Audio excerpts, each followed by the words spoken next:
Buenas noches. Fue vicepresidente del Senado y fue sancionado por no apoyar a que Pedro Rosselló presidiera el Senado en aquel momento. Con Orlando Parga dialogamos hoy aquí, en Directo al Punto.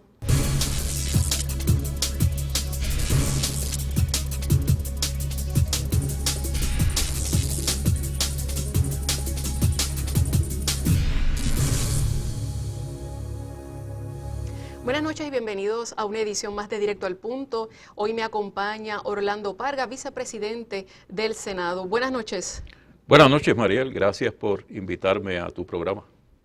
¿Cómo se siente en esta nueva etapa de su vida como analista, verdad? Él está todos los días, de lunes a viernes a las 2 de la tarde en Noti1. ¿Cómo le va?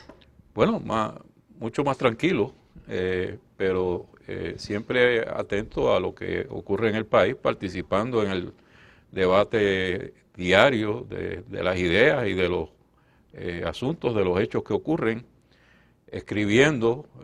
Quiero dejar una huella de varios libros sobre la experiencia. Yo prácticamente toda mi vida estuve dentro del movimiento estadista y quiero dejar una huella sobre esa historia. Sus inicios en la política, usted siempre, háblenos un poco de eso, ¿cómo fue usted, verá, en estas campañas estadistas? Bueno, yo comencé en la adolescencia. Mi padre era un líder político estadista republicano de toda la vida, seguidor íntimo de Miguel Ángel García Méndez, y yo me crié en ese ambiente. Él tenía un radioperiódico y yo pues prácticamente era el que le cargaba los micrófonos. Y a los 18 años resulté electo presidente de la Juventud Estadista Republicana. En esa posición estuve 10 años. Llegué incluso a ocupar, a ser miembro del Comité Nacional de la Juventud Republicana de Estados Unidos. Y eso fue una época muy turbulenta en la historia del país, porque era cuando el Partido Estadista comenzaba a ascender en votos. El Partido Popular pues entonces hostigaba a todos los estadistas republicanos dentro de los estilos de aquella época, que no han cambiado mucho, ¿no? Pero eran más fuertes en la década de los 60. ¿Cómo usted ve, por ejemplo, las elecciones pasadas se hizo un plebiscito? Usted que tiene toda esta trayectoria de tantos plebiscitos que se han hecho, ¿qué significó para usted los resultados de este plebiscito? Bueno, en primer lugar que por primera vez se comprobó estadísticamente que el movimiento estadista era mayoritario en Puerto Rico. Me apena que se haya desperdiciado la oportunidad de cuando se iba a constatar eso en términos de estadística electoral, de que el movimiento estadista era mayoritario, que se haya desperdiciado la oportunidad, porque bajo las reglas, como se estructuró ese referéndum, esa consulta sobre estatus, pues le dio oportunidad al adversario ideológico autonomista, soberanista, de desacreditar el resultado. Pero es evidente que de esa consulta sobre estatus quedó evidenciado que el movimiento estadista había alcanzado nuevamente la mayoría en el país. ¿Usted es de los que cree que se debe hacer un nuevo plebiscito? Yo creo que es inevitable, porque no se puede solicitar la estadidad sin que se haya dado un proceso que en el Congreso entiendan que es justo. Dentro del concepto de la política en Estados Unidos hay un principio que es inviolable, que es el fair play. Y si ellos entienden que no se fue justo en llegar al mandato electoral, que se trató injustamente o abusivamente, o que se atropelló a las otras alternativas, pues no nos van a hacer caso. Esa es la excusa para no hacernos caso. ¿Y usted cree que ese resultado, si se hiciera así, verdad, tomando a todo el mundo en un consenso, usted cree que ese resultado no va a variar al de...? Yo estoy convencido de que nuevamente el movimiento estadista está maduro en la opinión pública. ¿Usted cree que la crisis económica ha hecho a la gente inclinarse por lo que siempre el Partido Nuevo Progresista ha estado planteando de que la estadidad es lo mejor para el desarrollo económico y social del país? Bueno, la crisis económica ayuda porque los líderes populares pues han cometido históricamente el error de proyectar la estadidad como la juina. Ya tú ves que hace apenas unos meses atrás el gobernador estaba hablando en Nueva York, creo que fue, diciendo que si Puerto Rico se convertía en estado, Puerto Rico iba a ser un gueto latinoamericano dentro de la nación americana. Pues el gueto nos llegó, pero nos llegó bajo el Estado Libre Asociado. Ha sido un error de ellos estigmatizar la estadidad como que representa la ruina económica. ¿Usted está de acuerdo con lo que se plantea, verdad, o promueve el presidente del Partido Progresista del plan, ay Dios mío, El plan Tennessee. No, la quiebra, de la quiebra federal de acogerse? Oh, sí, yo creo que Puerto Rico tiene derecho como lo tienen todos los estados. Yo creo que hubo algo en el proceso cuando Puerto Rico estaba dentro, como territorio, estaba dentro de las disposiciones de la ley de quiebra federal, y en algún momento en el Congreso enmiendan la ley y en el proceso de enmendarla sacan a Puerto Rico. Yo creo que eso fue injusto. El plan Tennessee. El plan Tennessee yo creo que es un recurso necesario porque estructura el que llevemos a Washington el mensaje constante, continuo, de que aquí hay una colonia con 117 años ya de coloniaje y que tienen que atender este problema. Y eso pues hay que hacerlo de distintas maneras. Y hasta que Puerto Rico no se convierta, para decirlo en un término inglés, hasta que hay que convertirse en un pain in the neck en el Congreso, para que saquen el tiempo para atendernos, para que se den cuenta de que este problema no se va a disipar. O sea, que a raíz de eso, ¿usted cree que estas elecciones del próximo año son bien importantes para los que quieran resolver esta situación? Estas elecciones son plebiscitarias, además de la situación económica y de que venga una administración que tenga la creatividad y el programa adecuado para rescatarnos de la quiebra y de la crisis económica. Además de eso está planteado el asunto del estatus político de Puerto Rico, porque es evidente que el modelo del Estado Libre Asociado no nos permite realizarnos en igualdad económica. Vamos a ir a una pausa y regresamos en breve conversando con Orlando Parga.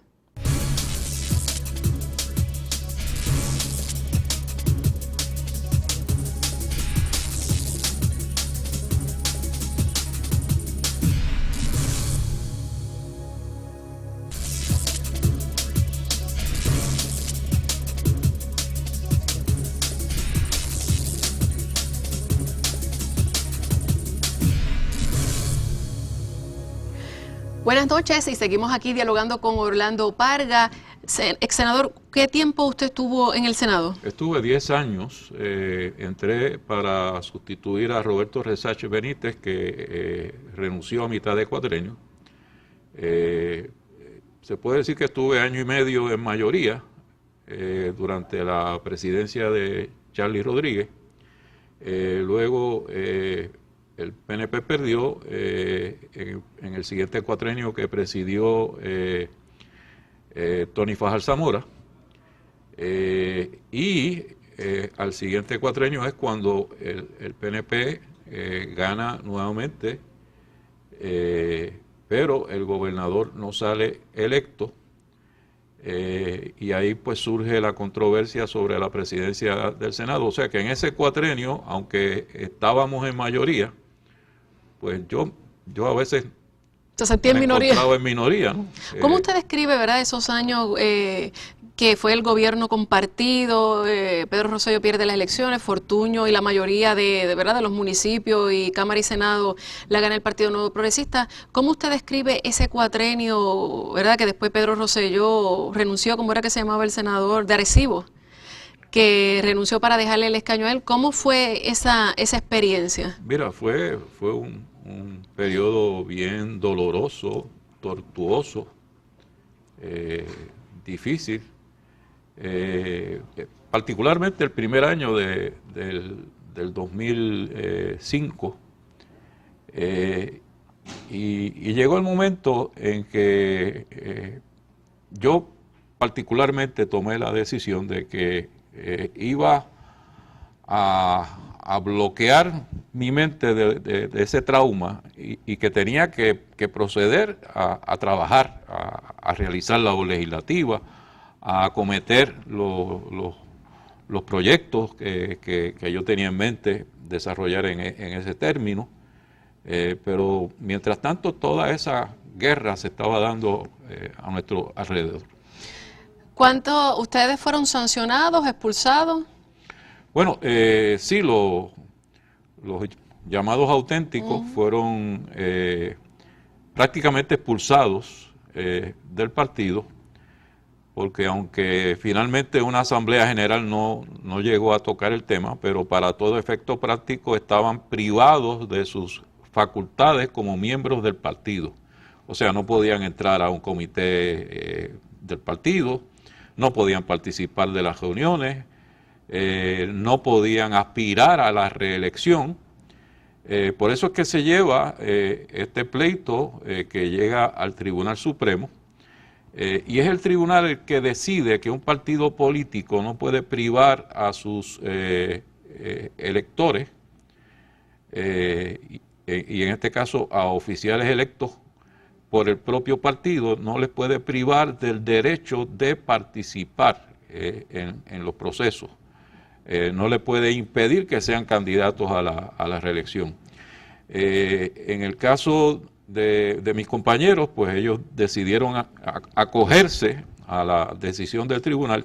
Para mí era una cuestión de principios. Después de haber dado la vida entera al movimiento estadista, de haber comenzado en mi adolescencia, que en esa etapa de mi vida, habiendo logrado el favor del pueblo al punto de convertirme en vicepresidente del Senado. ¿Usted ya cerró esas heridas que pudieron haber sido causadas en aquel momento? Bueno, yo no ando con los odios ni los rencores del pasado, porque entonces me anularía. Yo eso pues es parte de la historia, está ahí, pero yo no vivo con esos odios ni con esos rencores. Para mí fue una cuestión de principio, la defendí, la luché, la peleé, y sigo para adelante.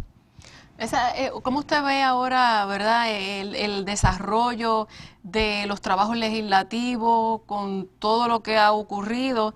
La mayoría popular en el cuatrienio pasado criticaban de que era la mayoría parlamentaria en aquel momento, el Partido No Progresista obstruía trabajo, no era abierto al público. Ahora ellos que después hicieron una campaña de la casa abierta, se ha dado cuenta, ¿verdad?, que han habido uno que otro momento en que han tenido que cerrar.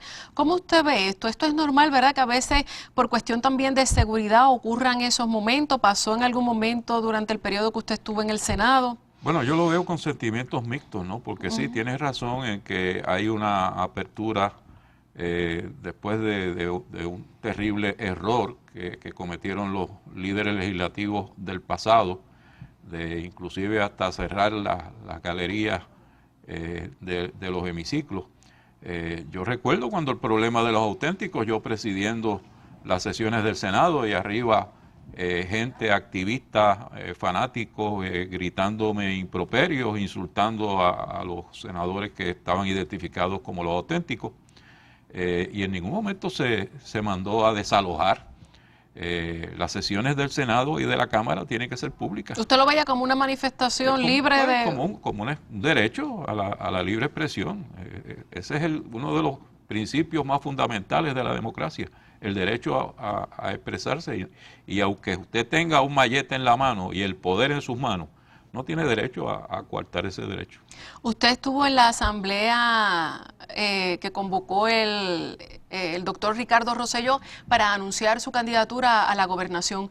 ¿Por qué con el doctor Ricardo Rosselló y no tal vez con Pedro Pierluisi, que ya anunció, o posiblemente una aspiración del licenciado Tomás Rivera Schatz? Porque yo creo que ha llegado el momento de un cambio de generación.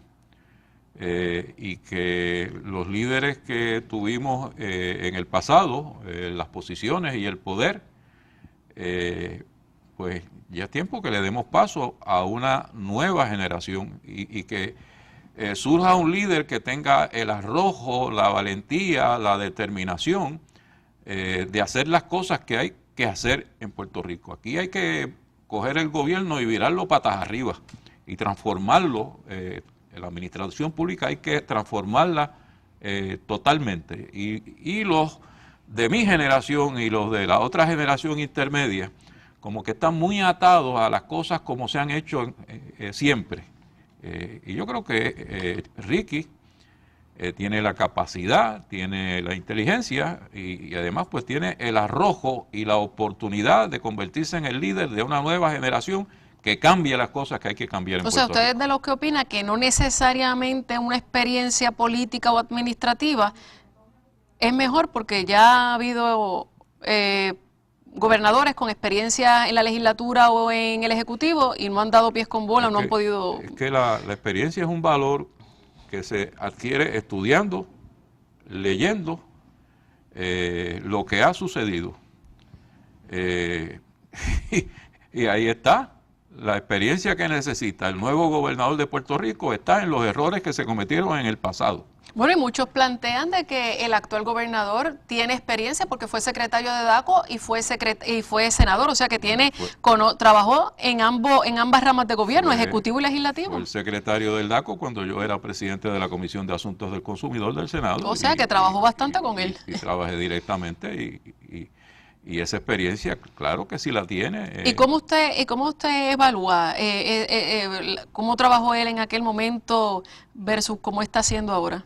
Bueno, yo creo que tuvo la intención de hacer un buen trabajo con las limitaciones que tiene DACO, ¿no? Pero muchas veces tuvimos nosotros que reforzarlo porque fue la época de cierres de gobierno y a DACO no le daban los recursos necesarios. Pero se hizo el esfuerzo. Vamos a una pausa y regresamos a la parte final de Directo al Punto.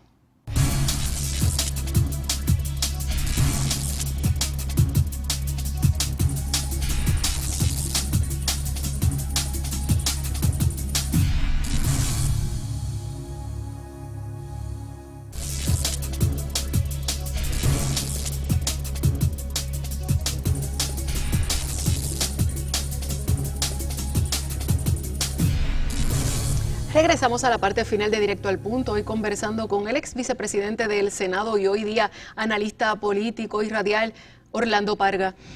¿Extraña algo de la política activa, estar en las campañas, el corre-corre? Bueno, siempre, después de toda una vida, siempre se extraña. A veces voy, me asomo de lejito y veo lo que está ocurriendo. Como sabes, pues he participado en dos actividades convocadas por el doctor Rosselló Nevares. Eso no significa que haya regresado al PNP. De allí me votaron prácticamente. O sea que su estatus actual, por así decirlo, no es miembro afiliado. Yo soy un estadista no afiliado. Para ser estadista no necesito estar en ningún partido político. Pero va a votar en las primarias. Claro. Bueno, no, en las primarias no voy a votar porque como dije, no estoy afiliado a ningún partido. Pero en las elecciones voto. ¿Y cómo vota íntegro? Mira, voy a votar por aquellos candidatos que pueda depositar mi confianza en que van a adelantar la causa estadista, en que van a hacer buen gobierno, en que van a ser honestos, en que van a ser pero dentro del PNP, decentes dentro del servicio pero público. ¿dentro del PNP o mirará hacia otras colectividades? Yo no me cierro a que surja algún candidato que pueda aportar sin que eso conlleve que le haga daño a la ideología a la que yo sigo. ¿Qué opinas sobre Alexandra Lúgaro, una candidata independiente? Luce una persona inteligente, pero lo que me preocupa es que esta candidatura surja en el momento en que se anuncia que están investigando la empresa que ella administra y que le da servicio al Departamento de Educación Pública. Creo que lo prudente hubiese sido ella esperar a que se desarrolle esa investigación y si en el caso de que no tuviera ella o su empresa nada que ver en lo que se está denunciando, pues entonces anunciar su aspiración, pero hacerlo pocos días antes de que surgiera ese asunto, pues me preocupa.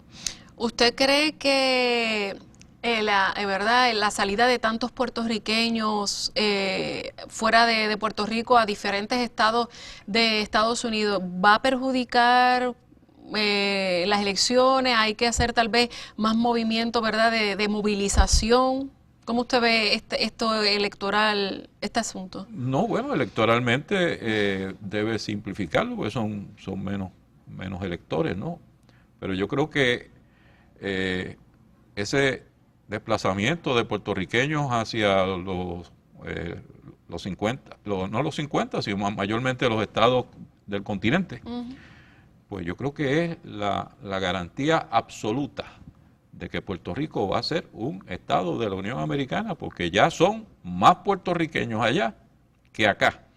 Y va a llegar el momento en que esos puertorriqueños nos van a decir a nosotros, hay que unirse, los hispanos, para tener mayor poder, para tener mayor fuerza dentro de la nación americana, y hacen falta los de Puerto Rico. ¿Usted ve a Puerto Rico como un estado 51? Definitivamente, eso yo espero que Dios me dé unos añitos más para verlo, pero si ¿Por eso no, usted entiende que estas elecciones son cruciales? Sí, definitivamente. En estas elecciones hay un cambio de generación y hay un cambio de estrategia para solucionar el problema del estatus de Puerto Rico con el plan Tennessee de ir a tocar a las puertas y no irse de allí hasta que se abran. Cuba. ¿Cómo usted ve esta apertura que siempre se mencionaba, por fin llega en un momento en que Puerto Rico está, ¿verdad?, en una situación económica difícil? ¿Nos perjudica, no nos perjudica? Bueno, lamento que yo legislé cuando estuve en el Senado y se aprobó una ley para crear un instituto cubano-puertorriqueño con gente del exilio que está aquí en Puerto Rico, que ya son puertorriqueños, que llevan tantos años aquí que lo son, para ir preparando el terreno para que cuando surgiera esta reapertura, el reingreso de Cuba a la comunidad económica caribeña, pues que Puerto Rico estuviera preparado para participar de eso y que el efecto negativo que pudiera surgir de que Cuba pues se convierta en muchas áreas competencia para Puerto Rico, como es el turismo, que entonces se compensara con una participación de Puerto Rico en el desarrollo, en la modernización de Cuba, y Puerto Rico tiene los recursos para insertarse en ese proceso.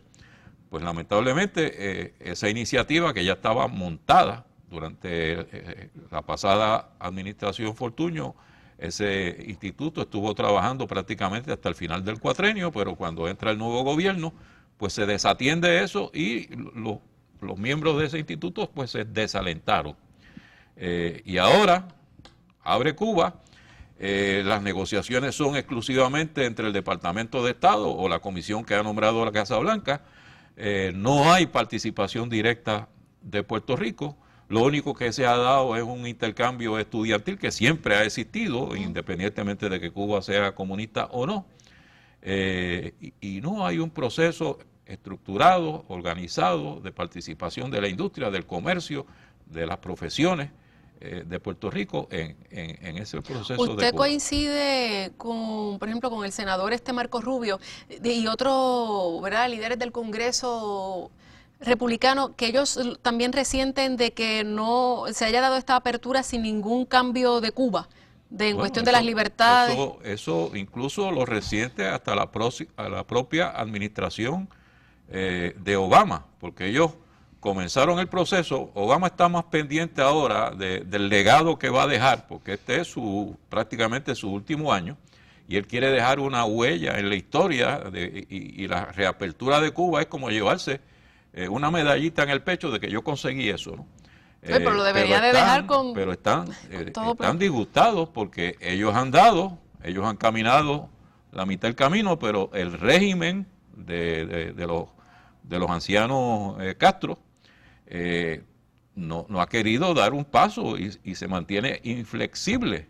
Y tiene que llegar el momento en que Washington le diga a La Habana, pues hasta aquí llegaste. O se reforma, se liberaliza, se respetan los derechos civiles de los opositores, de los disidentes, o no hay nada. ¿Cómo usted ve las candidaturas del Partido Republicano a la presidencia? Pues yo creo que es una desgracia que este señor Donald Trump siquiera sea candidato, aspirante o precandidato.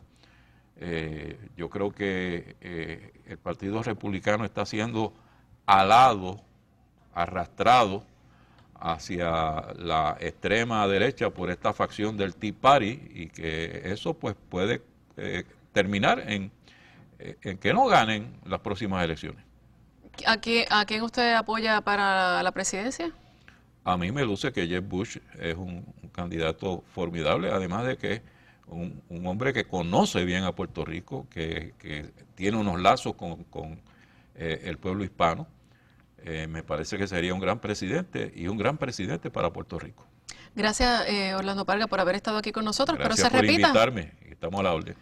Hasta aquí esta edición de hoy. Los espero la próxima semana.